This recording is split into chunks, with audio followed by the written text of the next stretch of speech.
श्री राम जय जय राम। श्री राम जय जय राम। श्री राम जय राम। सच्चिदानंद भगवाननी जय। रमण बापा 5 मिनिट पहला तमारो फोन હતો, કંઈક પ્રશ્ન હતો, કરો ચાલો હેડો યાદ કરાવો પ્રશ્ન।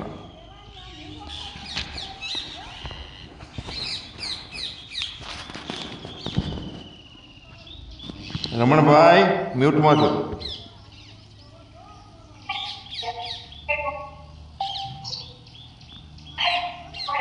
હા બાપા મ્યુટમાં તો બોલો બોલો। હા હું પ્રશ્ન કરું। હા અવાજ આવે ને બાપા? બોલો, આ બધું રેકોર્ડિંગ થાય, વધારાની વાતો ના કરો। હા બાપા, હવે જીવ પરિવર્તન કેમ માંગે છે? એ પરિવર્તન પછી ખોરાકમાં, રહેઠાણમાં, કપડામાં, બધામાં પરિવર્તન દિવસે દિવસે માંગત કરે છે। એના એક જગ્યાએ સ્થિરતામાં લાગતી નથી ને એમાં શાંતિ નહીં લાગતી। એક પ્રશ્ન એવો છે। હવે બીજો પ્રશ્ન એવો છે કે એક સ્વરૂપલક્ષી શાંતિ છે, જે મહાપુરુષોના સ્વરૂપલક્ષી શાંતિ થઈ ગઈ એટલે એના માટે પછી પ્રયત્ન ના કરે। અને બીજી તો પછી વ્યવહારિક જે કામ હોય, બાપાએ હાલ કીધું કે 2 રોટલા થઈ જાય એટલે શાંતિ, હવે કાયમ માટે એટલે 100 સુધી શાંતિ। એટલે હું બાપાને કીધું કે 100 સુધી એક તમારે શાંતિ છે અને બીજી કાયમી શાંતિ છે, પણ અમારે જેવાનું કાયમી શાંતિ એ નહીં થઈ અને બીજી રોજિંદી જે શાંતિઓ તો આપતી જતી રહે છે, ઘડીક શાંતિ ઘડીક અશાંતિ। આવો પ્રશ્ન એક છે। અને ત્રીજો પ્રશ્ન એવો છે બાપા કે જીવને જ્યારથી સમજણ આવી છે ત્યારથી તે અત્યાર સુધી એ ઈચ્છા પ્રમાણે નથી થયું, પણ આ પ્રારબ્ધની ઈચ્છા ગણો, પરમાત્માની ગણો કે પ્રકૃતિની ઈચ્છા પ્રમાણે થયું છે, તો આ જીવ હજુ સુધી પોતાની ઈચ્છા પ્રમાણે કરવા માંગે છે। આ મોટી વિટંબણા છે। આ 3 પ્રશ્નો છે બાપા આપણા ચેનલોમાં અમે આ પ્રશ્નો મૂક્યા છે, તો એનું સમાધાન બધા આપણા મુક્ષોનો સાધકોનો થાય એવી અમે તમારા જોડે ઈચ્છા રાખીએ છીએ। હા, બહુ સરસ। ફરીથી પ્રશ્ન જે કર્યો છે એને હું રજૂ કરું કે જેથી બધાને મનન થાય એ બાબત। પહેલો પ્રશ્ન કર્યો, જીવ પરિવર્તન કેમ માગે છે? બધાયમાં, રહેવામાં, ખાવામાં, પીવામાં, જગ્યામાં, ભજનમાં, ભક્તિમાં, બધાયમાં સ્થિરતા માગે છે, પરિવર્તન માગે છે। એટલે સ્થિર નથી એના કારણે અશાંતિ છે, થોડી અંદર રહી છે। બીજો પ્રશ્ન છે, એક પોતાની શાંતિ અને ટેમ્પરરી કોઈ મળ્યું હોય કે કંઈ ખાધું હોય, કંઈ બનાવ્યું હોય, કે જવા નીકળ્યા હોય, પહોંચી ગયા હોય, તો આ એક ટેમ્પરરી શાંતિની ઝલક આવે છે। તો ઘડીકની શાંતિ અને કાયમની શાંતિ, એ 2 પ્રકારની શાંતિ વિશે થોડી સમજ કેળવવાની વાત આવી। ત્રીજો વાત આવ્યો કે જીવને સમજણ આવી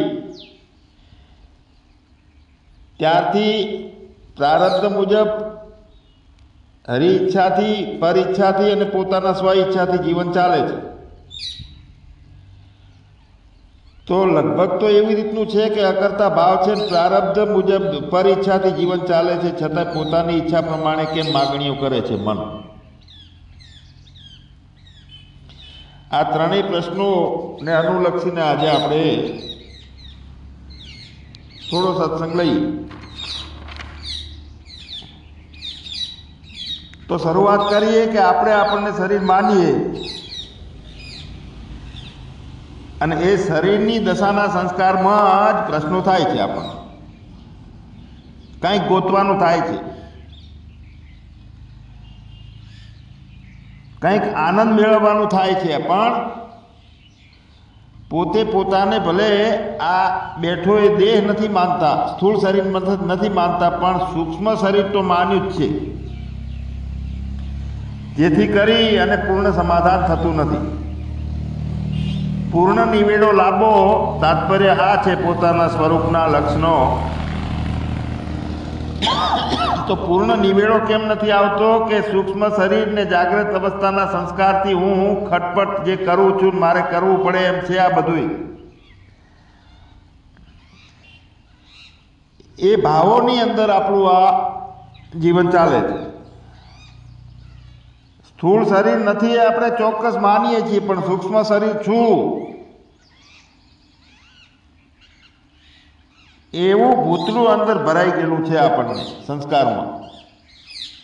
સૂક્ષ્મ શરીર છું, મન બુદ્ધિ છું, આ જોઉં છું, આ સાંભળું છું. તો એ તમે છો એ નથી સાંભળતા, તમે આપણે છીએ એ નથી જોતા, આપણામાં જોવાપણું નથી. તો સૂક્ષ્મ શરીર નથી એવું સંપૂર્ણ સંસ્કાર થાય ત્યારે અડોળ પોતાની ભૂમિકા થાય. પણ સૂક્ષ્મ શરીરથી પણ મુક્તિ માટે બહુ મથામણ ચાલુ છે. આપણે સૂક્ષ્મ શરીરથી મુક્તિ માટેની મથામણ છે આ. તો શું થયું છે? સૂક્ષ્મ શરીરનો સંસ્કાર અંદર છે કે હું જાગું છું, જીવું છું, હજુ ઉંમરલાયક છું, જ્ઞાનની સભામાં છું. એટલે એ જે માનનારો છે એના માથે કંઈક મર્યાદાઓ, અનુશાસન, એને વિવેક ઊભો કરવો છે, વૈરાગ્ય નથી કે વધ્યો છે, બીજાથી જ્ઞાન મેળવવું છે કે બીજાને જ્ઞાન આપવું છે, આ બધામાં આપણે રહીએ છીએ. અને એ જ્યાં સુધી પ્રારબ્ધ ને પ્રાણ છે ત્યાં સુધી આ વ્યુત્થાન રહેવાનું. પણ હવે અંદર જે સૂક્ષ્મ સંસ્કાર આપણો છે કે હું છું,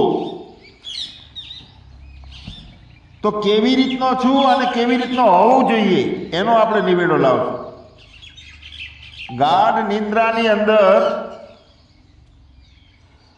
કોઈ માથે બોજો નથી, કોઈ અનુશાસન નથી. અને આપણો બધાનો અનુભવ છે કે ગાઢ નિંદ્રામાં આપણું હોવું હતું. જ્યાં બુદ્ધિ અને બધું અજ્ઞાનમાં લય હતું, પણ આપણું હોવું હતું એવો આપણો અનુભવ છે ગાઢ નિંદ્રામાં.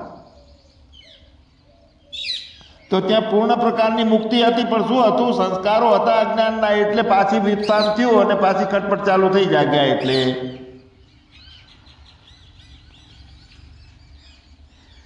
તો જો બધામાંથી પૂર્ણ મુક્ત રહીએ તો પછી કાંઈ નહીં રહે. અને પૂર્ણ મુક્ત છો કે પૂર્ણ મુક્ત થવાનું છે, તો એ કેમ ખબર પડતી નથી આપણને કે પૂર્ણ મુક્ત હું છું? તો રજોગુણનો પ્રભાવ રહે છે. એટલે જો કાંઈ નથી તો મર્યાદા નથી, કાંઈ નથી તો બંધન નથી, કાંઈ નથી તો કાંઈ મેળવવાનું નથી, કાંઈ નથી તો કશું બન્યું નથી, અને કાંઈ નથી તો કોઈ પ્રશ્નય નથી. અને તો પણ મુક્ત અવસ્થામાં જગત ભૌતિક છે કે પછી આધ્યાત્મિક છે, આ બંને જાતનો આપણો સરખામણીઓ થતી જાય છે. ભગવાન સ્વપ્નો આવે છે ત્યારે સ્વપ્ન શરીર આપણું સમજીએ છીએ ને એ વખતે આપણે, એટલે એ વખતે સ્વપ્ન શરીર આપણું સમજીએ છીએ ત્યારે સ્વપ્ન સાચું લાગ્યું હોય.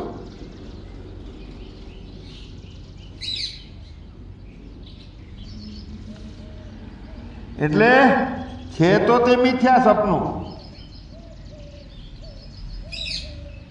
પણ જ્યારે સ્વપ્ન વખતે સ્વપ્ન શરીર આપણું છે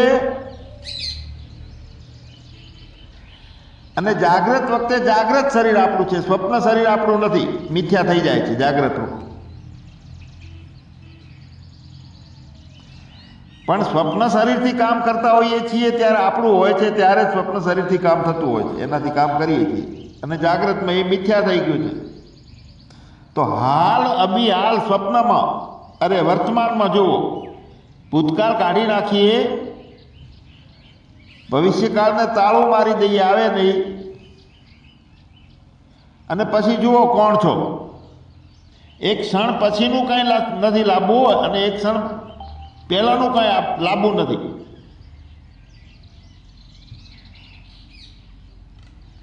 તો પોતાનું હોવું ગાઢ સુષુપ્તિમાં હોવું એ રીતે હોવું, એ અનુભવ આપણે આપણો લેવાનો છે. કોણ છો એનો વિચાર કરો, એટલે કહે છે કે કર વિચાર તો પાપ. અત્યારે વિચાર કરતી વખતે પણ ભવિષ્યકાળ આવી ગયો અને એને વર્તમાન બનાવ્યો. મતલબ એ છે કે વિચાર કરીએ છીએ એ વખતે સ્વપ્ન શરીર નથી, પણ આ શરીર તો છે જાગ્રતનું, અને જાગ્રત શરીરે નથી જાગ્રતનું, સ્વપ્નની જેમ. તો હોવું છે ત્યારે જગત કેવું? તો ત્યારે આધ્યાત્મિક. જો ભૂત ભવિષ્ય કે વર્તમાન આવ્યો તો એ જગત ભૌતિક બની જાય છે. સ્વપ્ન વખતે સ્વપ્ન શરીર મિથ્યા, જાગ્રત શરીર ક્યારે મિથ્યા બને?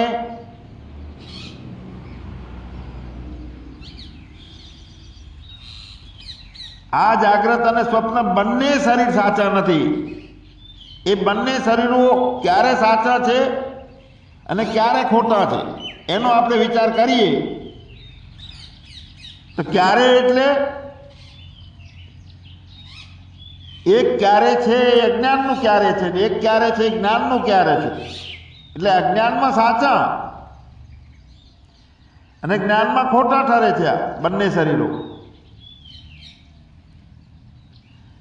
અને હવે જોઈએ, જ્ઞાને નથી ને અજ્ઞાને નથી, તો કોણ છે ત્યાં? આપણે પોતે છીએ. અને આપણે પોતે છીએ તો સામે જગત આધ્યાત્મિક છે, પોતાના સ્વરૂપે છે. તો હું કેવો? વિચારો નથી અને મને નથી, છતાં હોવું છે આપણું પોતાનું.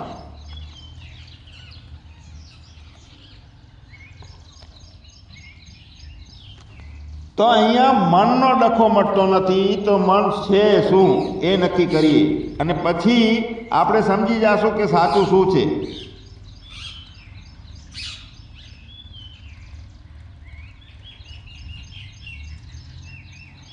આપણે ધ્યાન કરવા બેસીએ ત્યારે કેટલાય વિચારો અંદર ઘસી આવે છે.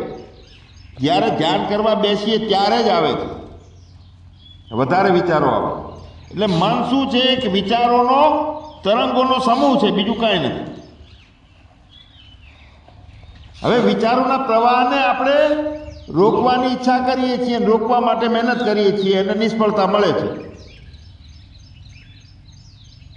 તો ભગવાન કોઈ પણ રીતે જો આપણે આપણા પોતાના સ્વરૂપને સમજી એનું લક્ષણ પ્રાપ્ત કરી અને એમાં રહીએ, તે સારી વિધિ છે એના માટે. વિચારોના પ્રવાહને રોકવાનો અથવા વિચારોનો પ્રવાહ મને નડે છે, આ વિચારવું બંને બધું અવિદ્યામાં, અજ્ઞાનમાં છે. પણ આપણે આપણામાં રહી નથી શકતા, સતત એનો ખેદ રહે છે. તો એમ ના કરી શકાતું હોય તો સતત જાપ કરવાનો, સતત ધ્યાનની સલાહ છે.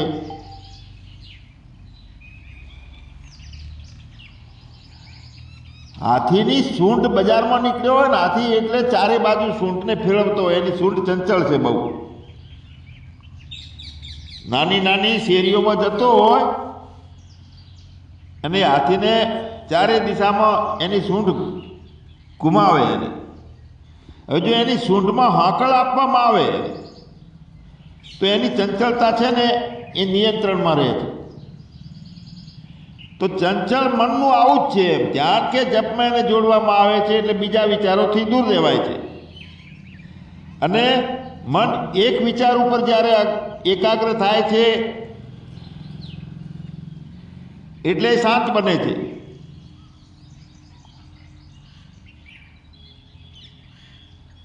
તો શાંત બને છે પોતાના સ્વરૂપ માટેની જે શાંતિ છે, સતતમ. તો એ સતતમ પોતે પોતાને આત્મા માન્યો છે તો સતત શાંતિ છે.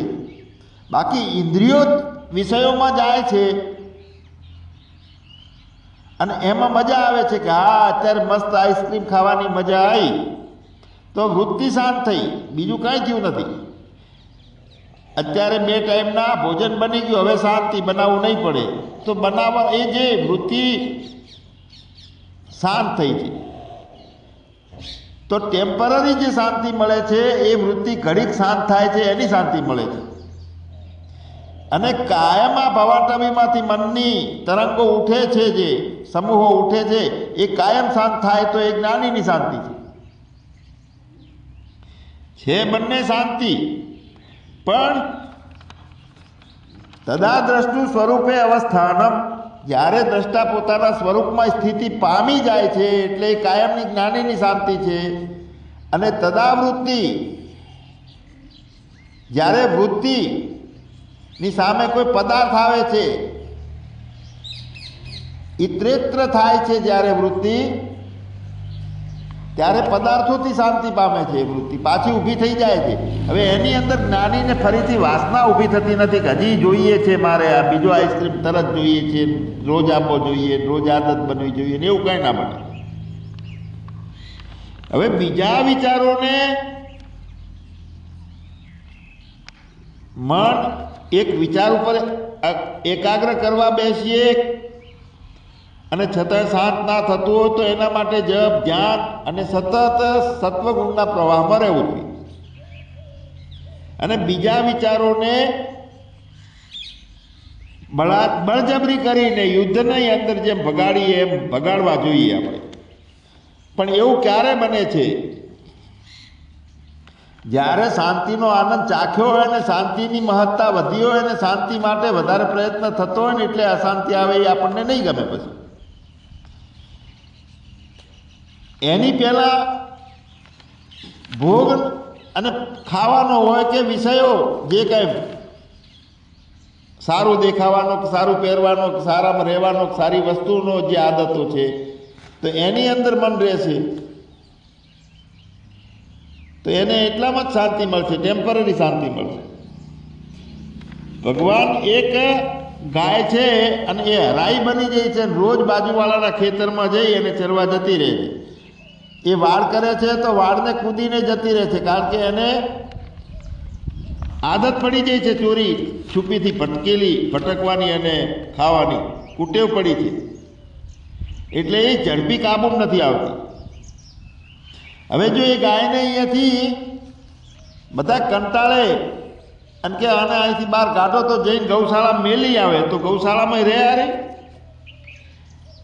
જબરદસ્તીથી એને બોધીમાં રાખવામાં આવે તો એને અંદર તો એક ખટભળાટ હોય કે ભટકવાની રોજની ટેવ પડી જઈ એટલે ક્યારે સમય મળે ભટકવા નાહી જવું. એટલે રાહ જોતા જોતા નાકા નાખીને અહીંયા ગૌશાળા બંધાયેલી રહે, એને પૂર્ણ શાંતિ ના મળે. હવે જો એને રોજ રજકો જોડે રાખી અને લલચાવવામાં આવે, 2-3 દિવસ રજકો સામે રાખ્યો હોય, પછી એક વખત ખાલી 1 કિલો જેટલો રજકો આલ્યો હોય, પછી બીજા દિવસે 2 કિલો રજકો આપવો છે, પણ એના પૂર્વે 2-3 વખત દેખાડવાનો એને રજકો, એને લલચાવવાની છે. પહેલા દિવસે એ 1 કિલોનો કોળિયો ખાય, બીજા દિવસે એ નાસી અને જવાની રાહ જુએ છે, પણ બીજા દિવસે 2 કિલો એને રજકો આલ્યો. રોજ એને લલચાવવાનું નાલવાનું અને દિવસમાં ધીરે ધીરે 2-4-5 દિવસે એ વધારે ખાવા માંડે અને છેવટે એનું મન હતું ને દોડીને જઈને ભાગીમાં ખેતરમાં જઈને પેલા હુકા ડોઠા ખાવાનું, એ ખરાબ ટેવ એની ઓટોમેટિક જતી રહેશે. તો આ ભૂંડ જેવા મનને જ્યારે આત્માનો આનંદનો આદત પડશે તો એ વખતે પછી ટોળામાં રહેવાની ઈચ્છા નહીં થાય, ભટકવાનું બંધ થઈ જાય. પછી એ ગાયને ગમે એમ આપણે છૂટી મેલી દઈએ ને તોય પાડોના ખેતરો હોય તો ખેતરોમાં નહીં જાય, અને ટેવ જ નહીં રહે. એને ગૌશાળામાં હોટીઓ મારવામાં આવે ને તો એ પોતાની જગ્યા નહીં છોડે. પછી તો આવું જ આપણા મનનું છે. વિચારોથી પ્રગટતી આપણી જે આંતરિક અંદર સંતાઈ રહેલી જે વાસનાઓ છે એના બળથી મન કાયમ બારે ભટકે છે. હવે અંદર જ્યાં સુધી વાસનાઓ રહેલી છે ત્યાં સુધી બહાર એ પ્રગટ થવાનું છે. વાસનાઓ પ્રગટ થશે, મન દોડાદોડી કરશે, અને વિચારો જ મન છે, બીજું કાંઈ મન નથી, મનનું કોઈ બીજું એ નથી. તો મન શું છે એની તપાસ આપણે કરતા વિચાર બધા પાછા ફરી જશે. સાચો વિચાર કરીએ ને કે મન શું છે, તો ખ્યાલ આવે કે આ વિચારોનો સમૂહ છે તો ક્યાંથી ઉત્પન્ન થયો? તો મારા પોતાનામાંથી થયો છે, હું ચેતન છું.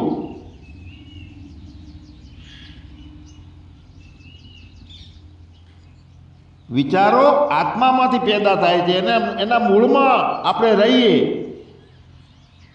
તો મન તરત જ અમન બની જશે. એ વખતે મનનું અસ્તિત્વ આખું સમાપ્ત થઈ જશે અને પછી શાંતિનો અનુભવ જે થાય છે કાયમ માટે.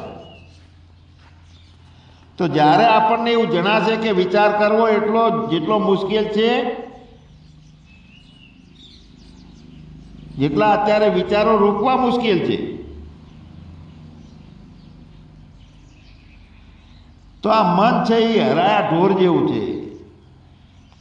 અને વિચારો છે એ પાડોશીનું ખેતરના રૂપમાં છે અને પોતાનો મૂળ નિર્વિચાર જે સત્તા છે આ આપણી સાચી ગૌશાળા છે. તો શાંતિનો આનંદ એટલો બધો મસ્ત છે કે એમાં કોઈને આપણને ડિસ્ટર્બ થાય તો પછી નથી ગમતું એવી આદત પડી જાય છે. માણી હોય ને સાચી શાંતિ, અને સાચી શાંતિનું પૂર્ણ લક્ષ્ય હોય તો ભગવાન સમષ્ટિનું કાર્ય સમષ્ટિ કરે છે. વિષ્ણુ ભગવાનને પણ એવું મનમાં એક વિચાર આવેલો કે આ પ્રહલાદ અસુર છે અને એ સમાધિમાં જતો રહ્યો છે, તો એ બધા અસુરો એની પ્રભાવથી શાંત થઈ ગયા છે. હવે કોઈ યુદ્ધો થતા નથી, કોઈ શક્તિ પરીક્ષા નથી થતી, લાલસા થતી નથી કોઈને, બધા શાંત સમાજ બનતો જાય છે. તો આનું કામ તો શું હતું? વિષ્ણુ ભગવાનનું રજોગુણનું કામ છે, સ્થિતિ કરાવવાનું. તો એને એનું કામ બંધ થઈ ગયું, એની નોકરી બંધ થઈ જતી હતી.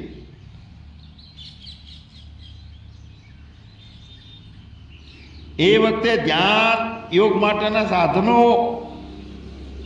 કોઈ લાલસા, કોઈ સત્તા, કોઈ હતું નહીં. એટલી સમાધિ પ્રહલાદની હતી. અને એ પોતે સમાધિમાં હોવાથી આખા બધા અસુરો શાંત હતા.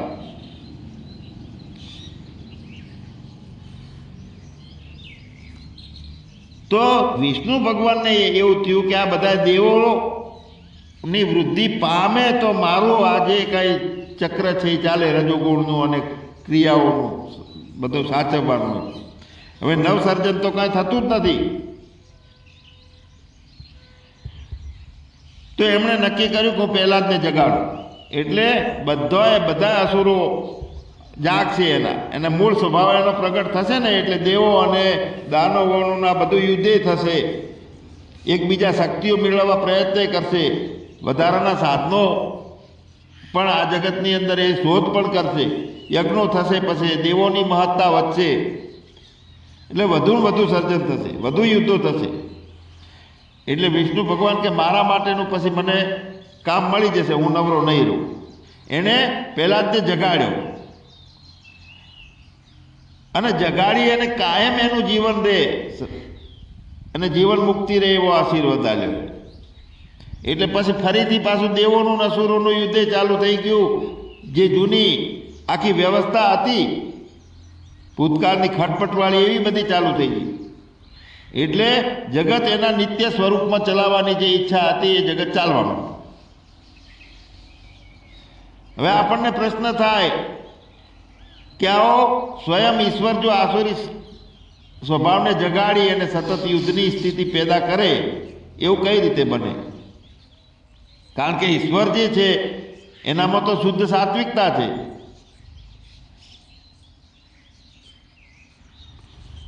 અને શુદ્ધ સાત્વિકતા એ જ્યારે જગતની ઉત્પત્તિ થાય છે એ વખતે હોય છે, બાકી તો એનામાં શુદ્ધ સાત્વિકતા નથી, એનો કોઈ સ્વભાવ નથી.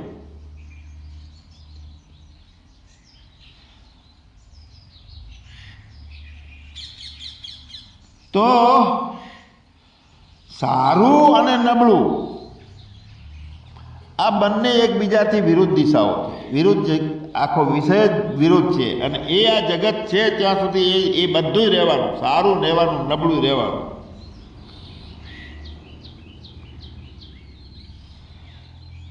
આપણી જે ચેતના છે એ ક્યાંથી શરૂ થાય છે? પોતાના સાક્ષાત સ્વરૂપમાંથી ચાલુ થાય છે કે દેહવાળા સંસ્કારમાંથી ચાલુ થાય છે? સૂક્ષ્મ દેહ છું ને સંસ્કારમાંથી ચેતના ચાલુ થાય છે. એટલે બધા આપણા પ્રશ્નો રહે છે. તો હું સપનામાં દેહ છું એવું રોજ સાંભળીએ છીએ, દેહ નથી એવું, અને પાછા દેહ તરીકે ઠઠાઈ રહેલા છીએ આપણને. જો એ આપણી ચેતનાનો પ્રવાહ પોતાનામાંથી શરૂ થતો હોય, પોતાને અડીને નીકળતો હોય, પોતાને સાથે લઈને નીકળતો હોય, તો ક્યાં છે જગત, ક્યાં છે મન, ક્યાં ગોતવાનું છે, ક્યાં બન્યું છે કંઈ?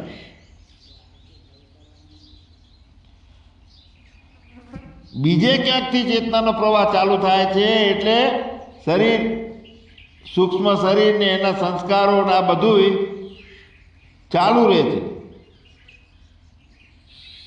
હું કોણ છું એની જો સતત વિચાર મગ્ન થઈ અને પોતે સ્પષ્ટતાથી શુદ્ધ બુદ્ધ રીતે સ્વીકાર કર્યો હોય અને શોધ ચાલુ કરી હોય, જ્યાંથી હું એ કાયમ માટે ધ્વનિ શબ્દ નીકળી રહેલો છે, તો નીકળ્યા પછી શું છે? જગતનો વિસ્તાર છે. અને નીકળ્યા સિવાય શું છે? જ્યાંથી નીકળી રહેલો છે હું તે વ્યાપક અસ્તિત્વ સિવાય બીજું કાંઈ નથી.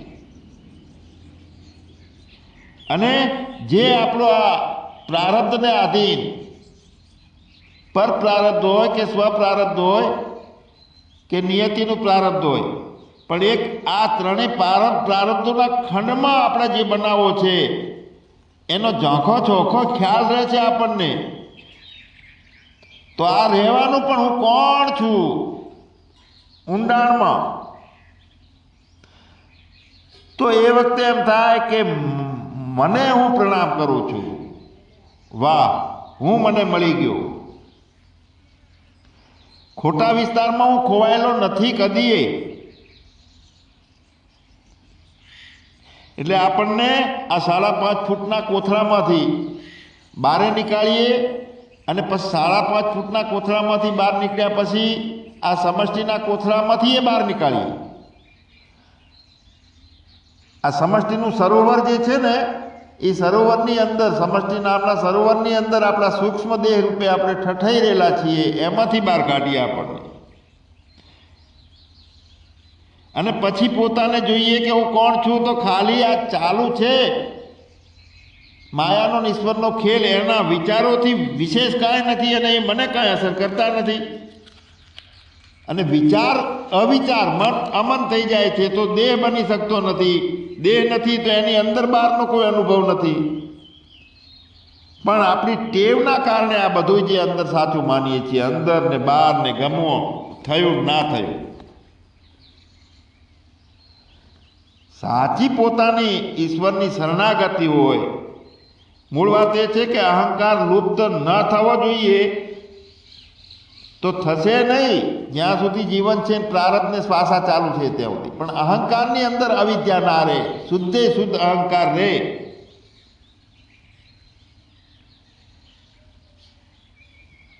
એ કામ અઘરું પડતું હોય તો ગુરુની જરૂર છે, કોઈ ધ્યાનની જરૂર છે, જપની જરૂર છે.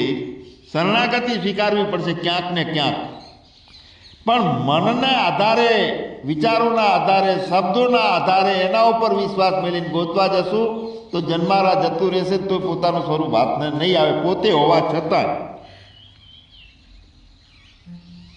અને શરણાગતિ આપણે સ્વીકારી લીધી, આપણે પોતાને આપણે સોંપી દીધા એને, તો પછી કોણ છીએ? તો આપણે આપણા માલિક નથી. પછી મનના માલિક તો નથી, પણ આપણા માલિક નથી કોઈ.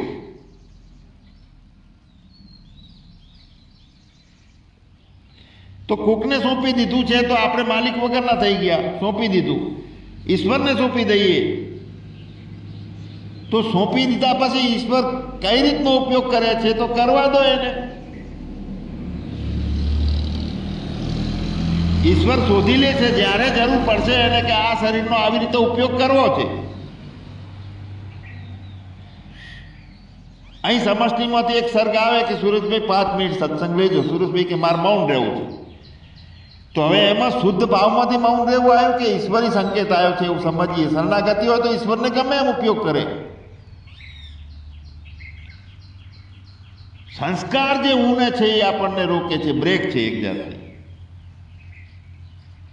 તો જરૂર નથી આ સ્થૂળ શરીરની ચેતન માટે, જ્ઞાની માટે, જરૂર નથી આ સૂક્ષ્મ શરીરની, જરૂર નથી કોઈ વિચારોની, શબ્દોની, વ્યાપકતાની, અસ્તિત્વની, શાંતની, મૌનની કોઈ જરૂર નથી. અને જ્યાં જરૂરિયાત આવી છે ત્યાં સુખ ને દુઃખની પવાટવી ચાલુ રહે છે. મુક્તિ આપણી હણાઈ જાય છે. સુષુપ્તિમાં વિચાર રહિત જે હોવું છે તો પછી બીજો ઉપયોગ કરે છે? ના, બીજો નથી, અસ્તિત્વ જ આવે છે. જ્યારે જ્યારે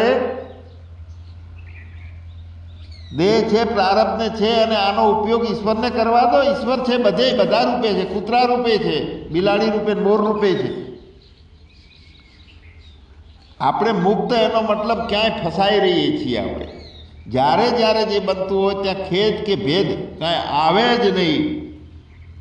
ત્યારે આ જગત આખું આધ્યાત્મિક છે. ત્યારે મેં કાલે શબ્દ કીધો હતો કે અજ્ઞાની માટે અને મુમુક્ષુ માટે જગત સપનું છે, પણ જ્ઞાની માટે જગત આપનો હે, અપના હે. જુઓ, આપણને આપણે ચૈતન્ય તરીકે અનુભવીએ છીએ આપણને, તો જગત ભૌતિક નહીં લાગે કોઈ દિવસ. આધ્યાત્મિકતાથી જોવાનું આવશે તો હું નિત્ય, તો મારો વૈભવ નિત્ય, બધુંય નિત્ય.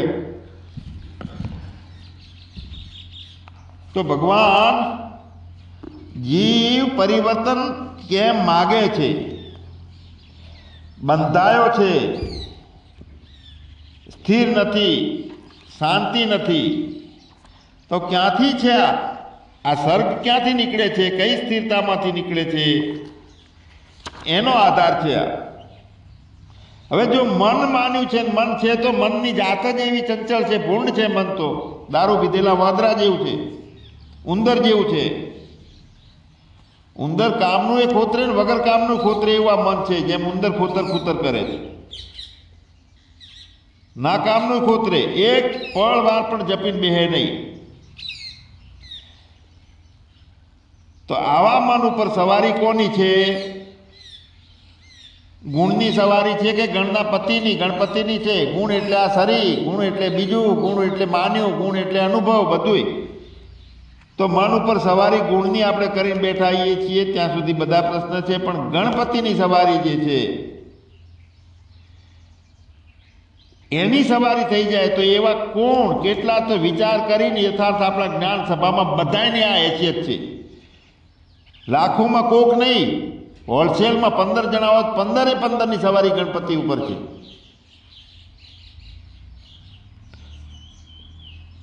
मन हमारा मरकट जैसा चारे दिशा में जाए, पण राम नाम की डोर से बांधो तो बंधाय. मन ने वश करवा पण रहतुं ज नथी, मन बंधाय नहीं. क्या खीले एक वखतनु पोतानुं दर्शन करी ले, स्वरूपनुं पोते पोते पोते पोतानाथी. आ मननी बधी लूंचाईओ छे आपणने सत्संगमां खटपट ऊभी करे, जीवनमां करे, करे व्यवहारमां करे, घड़ीक વાર કળ કરીને બેહે નહીં, લૂંચું છે એને. અને પકડવા જઈએ તો છટકી જાય છે, આવતું નથી. સાપ પેલો હરકી જાય એવી રીતે વાંકો થઈ જાય છે. જ્યાં સુધી આ ઊભું છે ત્યાં સુધી સંસાર ઊભો છે, જ્યાં સુધી મન ઊભું છે ત્યાં સુધી લેસા અવિદ્યા ઊભી છે, અજ્ઞાન ઊભું છે, મન ઊભું છે ત્યાં સુધી.